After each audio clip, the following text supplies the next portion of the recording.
अस्सलाम वालेकुम dear students, क्या हाल है? ठीक हैं? उम्मीद है ईमान से की अहसनात में होंगे।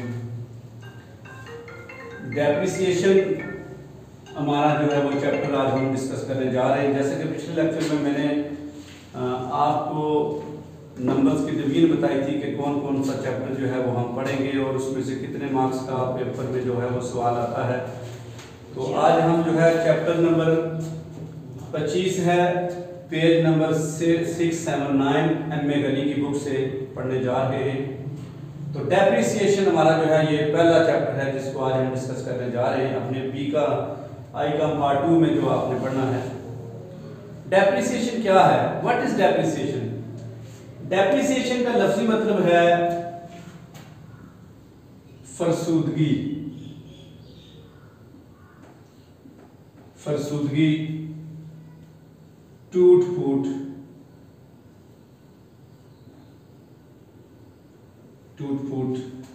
डेप्रिसिएशन। यानी चूंकि हम अकाउंटिंग जो है पढ़ रहे हैं तो इसमें हम एसेट्स को डिस्कस करते हैं। तो हमारे जो टेंजिबल एसेट्स होते हैं उनकी जो है वो डेप्रिसिएशन चार्ज होती है। कोई भी कंपनी है, कोई भी कारोबार है तो वो अपने एसेट्स की डेप्रिसिएशन जो है वो चार्ज करते हैं। डेप्रिसिएशन क्या है? The value of asset gradually reduces on account of use, कि कोई भी जो असासा है उसको आप जो है वो इस्तेमाल करते हैं तो उससे उसकी वैल्यू कम होती है। Such reduction in value is known as depreciation. तो ये जो उसमें कमी वाक़ आती है इसको डेप्रिसिएशन कहते हैं। फर्ज किया आपने एक कार ली है, कार आपका एसेट है, तो कार की कीमत जो है वो 5 लाख थी।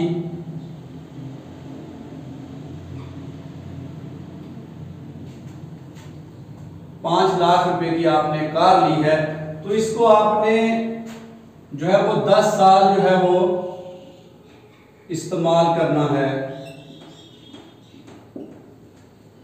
अब 10 साल के बाद अगर आप दोबारा जो है उस कार को बेचना चाहें, सेल करना चाहें, तो उसकी 5 लाख जो है वो दोबारा कीमत नहीं होगी, उसकी जो है वो कीमत कम होती जाएगी।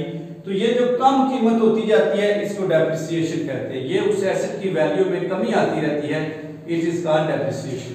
इसको डेप्रिसिएशन कहते हैं। फर्ज किया 10 साल के लिए आपने उसको इस्तेमाल किया, तो 10 साल के बाद उसकी क्या कीमत होगी? कुछ ना कुछ तो कीमत उसकी होगी, जो भी आखिर में उसकी वैल्यू होगी, ठीक है, उसको ब्रेकअप वैल्यू कहेंगे। फर्ज किया हम जब बेचना चाहते हैं तो इसकी 1 लाख जो है वो कीमत रह गई है। कितने अरसा इस्तेमाल की है? 10 साल, ठीक है। अब जो है वो 1 लाख की आपने दी है, तो ये इसकी ब्रेकअप वैल्यू है,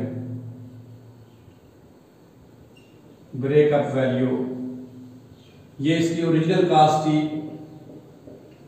तो यही चीजें जो हैं वो हम डिस्कस करेंगे कि डेप्रिसिएशन क्या होती है। डेप्रिसिएशन के बहुत से मेथड हैं, उनके तहत जो है वो डेप्रिसिएशन चार्ज होती है। याद रहे कि टेंजिबल एसेट्स जो होते हैं उन पे जो है वो डेप्रिसिएशन चार्ज होती है। आपने फर्स्ट ईयर में जो है वो पढ़ा होगा एसेट्स में कि टेंजिबल एसेट्स और इनटेंजिबल एसेट्स क्या होते हैं, ठीक है। यानी जो फिक्स्ड एसेट हैं, टेंजिबल एसेट्स हैं, जिनको all those asset which we can touch them, जिनको हम छू सकते हैं। लाइक ये फर्नीचर है, ये मार्कर है, बिल्डिंग है, कार है, मशीनरी है, जो भी चीजें हैं ये सारी टेंजिबल एसेट्स में आती हैं। टेंजिबल एसेट्स की डेप्रिसिएशन चार्ज करते हैं। तो डेप्रिसिएशन चार्ज करने के जो मेथड हैं वो मैं आपको सबसे पहले बताता हूँ कि आमतौर पर डेप्रिसिएशन जो है वो हम कैसे चार्ज करते हैं। इसके हम 2 मेथड यहाँ पे डिस्कस करेंगे। सबसे पहला जो मेथड होगा वो हम मेथड करेंगे straight line method, straight line method, ठीक है जी। स्ट्रेट लाइन मेथड को फिक्स इंस्टॉलमेंट भी कहते हैं। इसका दूसरा नाम है fixed installment method. Fixed installment method.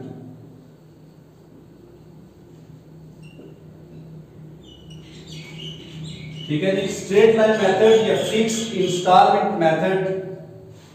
और इसका तीसरा जो नाम है original cost method. Original cost method. तो ये जो है, ये तीन जो नाम है, straight line method, fixed installment method और ओरिजिनल कास्ट मेथड, ये तीनों एक ही नाम है।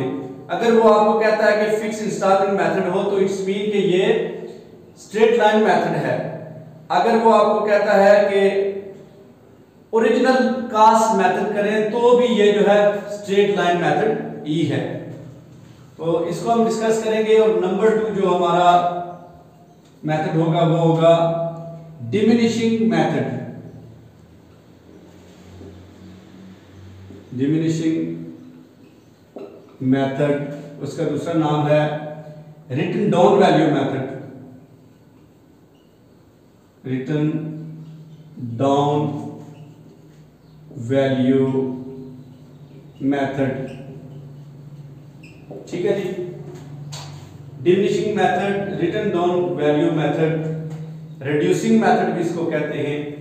और इसके बाद हम तीसरा जो है वो एन्युटी मेथड और एक चौथा जो है वो भी हम डिटेल से जो है वो पढ़ेंगे। लेकिन आज जो है वो हम डिस्कस करने जा रहे हैं कि स्ट्रेट लाइन मेथड जो है वो उसके तहत कैसे डेप्रिसिएशन हम चार्ज करते हैं। स्ट्रेट लाइन मेथड या फिक्स्ड इंस्टॉलमेंट मेथड के तहत कैसे हम क्वेश्चन को सॉल्व करते हैं, डेप्रिसिएशन कैसे चार्ज करते हैं।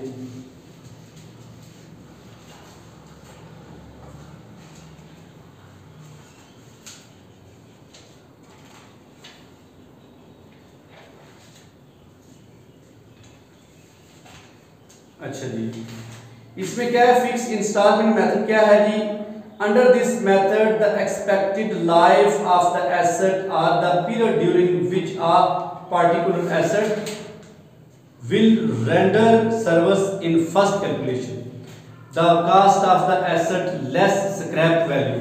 Less scrap value, scrap value से मुराद क्या है कि जब आपने एक एसेट खरीदा था, जैसे कि मैंने मिसाल दी कि हमने कार ली, तो कार की कीमत जो है वो फर्ज किया 5 लाख है और 10 साल इस्तेमाल करने के बाद उसकी कीमत जो है वो 1 लाख हो गई है।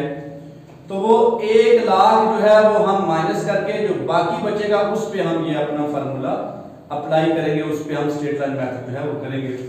स्क्रैप वैल्यू क्या होती है कि आप किसी एसेट को जो है वो जब आप सेल करते हो, मसलन देखें आपने, मैं फर्ज करता हूं कि कोई, ये भी हमारा एक एसेट है, इसको मैंने जो है वो लिया और 5-6 साल इस्तेमाल किया व्हाइट बोर्ड को। अब मैं इसको वैसे ही तो नहीं फेंक दूंगा, डेफिनेटली जो है मैं इसको किसी कबाड़िए को दूंगा या किसी भी बंदे को दूंगा, तो उससे कुछ ना कुछ पैसे तो मैं लूंगा। ठीक है जी, तो वो जो है वो उसकी स्क्रैप वैल्यू जो है वो लेस करके बाकी पे जो है वो हम फार्मूला अप्लाई करके इसको निकालते हैं। ठीक है जी, लेकिन जब आप कोई एसेट जो है वो डेप्रिसिएट करते हैं तो उसकी एंट्री होती है डेप्रिसिएशन, क्योंकि डेप्रिसिएशन हमारा एक्सपेंस होता है। डेप्रिसिएशन अकाउंट फर्ज किया जो भी है 1000 कर लेते हैं सपोज। ठीक है, टू वो एसेट जो है उसको एसेट का नाम लिखेंगे, फर्ज किया मशीनरी थी तो मशीनरी अकाउंट जो है, अकाउंट आपने पूरा लिखना है, मैं शार्ट लिख रहा हूं।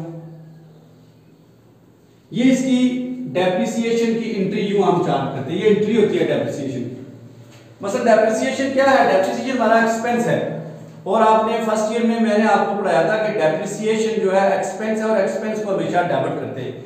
अब एसेट जो है वो जब इंक्रीज होता है तो उसको डेबिट करते हैं। यहाँ पे मशीनरी जो है वो एसेट आपका डिक्रीज हो रहा है, तो रूल्स ऑफ डेबिट और क्रेडिट में जो है वो जब डिक्रीज इन एसेट जो है वो will be recorded as credit side.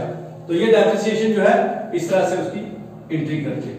ठीक है जी, बाकी इंशाल्लाह जो है वो हम फर्स्ट स्ट्रेट लाइन मेथड के तहत आगे क्वेश्चन हल करेंगे, तो वो इंशाल्लाह अगले जो लेक्चर है उसमें मैं आपको डिटेल से बताऊंगा। वस्सलाम।